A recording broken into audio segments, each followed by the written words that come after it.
faster than, well, you. Progress is amplifying your instincts. Audi Presets, found in the Audi A4. Get an exceptional offer at your local Audi dealer.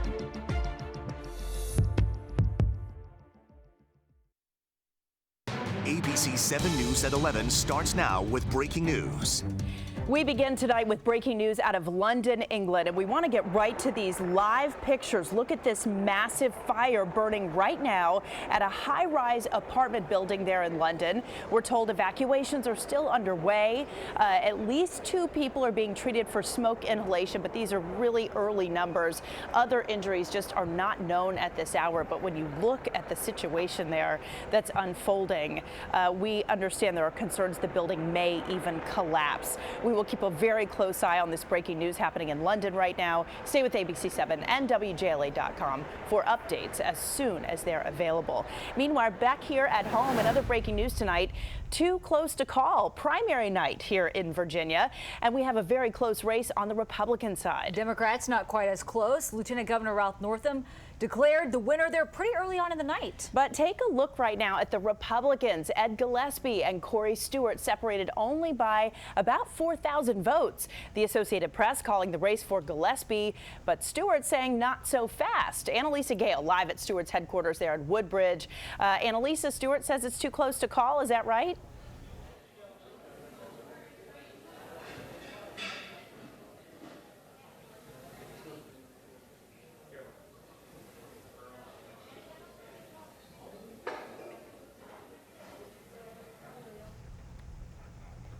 All right, obviously Annalisa having some trouble hearing us right now, but she's there with the Corey Stewart team. He was coming to the microphone just a short time ago.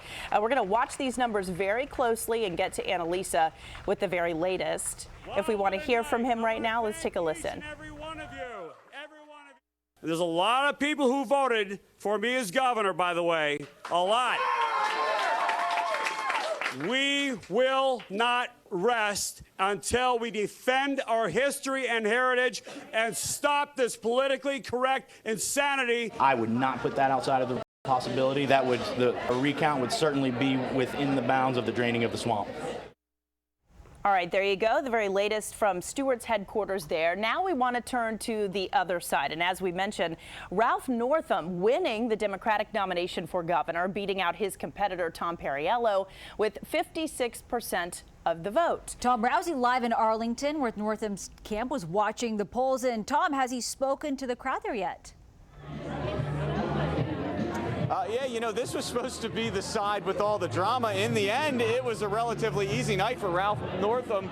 About over an hour ago, he spoke from that lectern. His party is still going on here. I got to tell you, as you'll see in some of this video here, it was a real who's who of Virginia Democrats who came out tonight. He had the support, no doubt, of the Virginia Democratic establishment. 2 U.S. senators were here, also the current governor, Terry McAuliffe. And when he spoke, although in the past he had insisted this was an election about Virginia, not about national issues, he still did reference the presidential election from last year. What we saw in 2016, really a campaign that was run on hatred and bigotry and fear and discrimination. People don't want that. That's not the Commonwealth of Virginia that we're proud of. People asked me, said, Ralph, are you going to continue doing what Governor McAuliffe's been doing? I said, damn right I am. We're proud of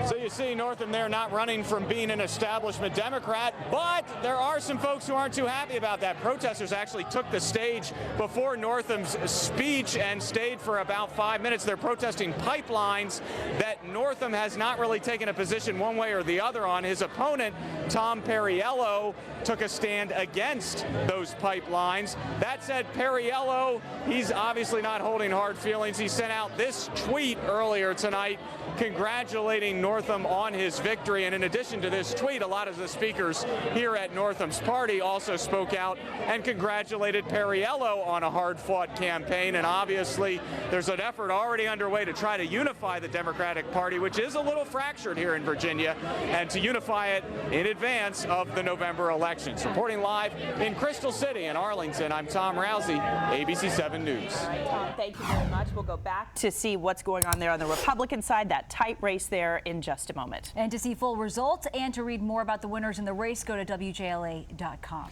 Moving on now, new at 11, a historian accused of stealing artifacts and then selling them on eBay. Among the items, military dog tags belonging to service members involved in a plane crash during World War II. Annalisa Gale with the shocking investigation happening right now.